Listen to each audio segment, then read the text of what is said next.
সবচেয়ে যেটি বড় গুরুতর অভিযোগ এটা হচ্ছে ঢাকা ১৬ আসনের নির্বাচন সুষ্ঠুভাবে পরিচালনা করার জন্য উত্তর সিটি কর্পোরেশন থেকে সাব কমিটি করা হয়েছে। তার একটি কমিটির আহ্বায়ক একজন এক্সিকিউটিভ ইঞ্জিনিয়ার জনাব কামরুল হাসান।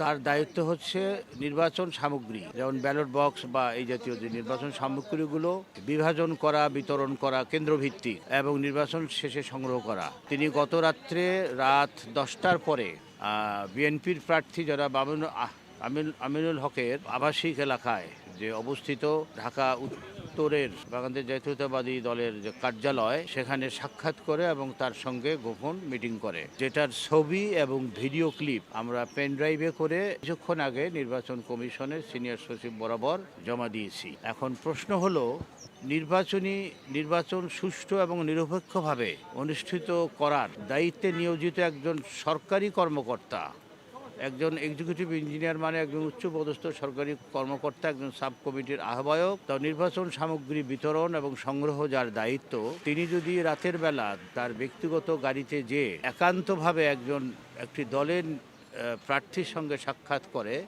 তাহলে ওই আসনের নির্বাচন নিরপেক্ষ হওয়ার কোনো সম্ভাবনা থাকে না। এটা আমি জোর প্রতিবাদ জানাচ্ছি এবং আমার দাবি হচ্ছে যে এই কর্মকর্তাকে, এই নির্বাহী প্রকৌশলী কামরুল হাসানকে দ্রুত এই দায়িত্ব থেকে প্রত্যাহার করে সেখানে অন্য একজন নিরপেক্ষ কর্মকর্তাকে পদায়ন করার জন্য আমি অনুরোধ করছি। এই মর্মে আমি আবেদন দাখিল করেছি।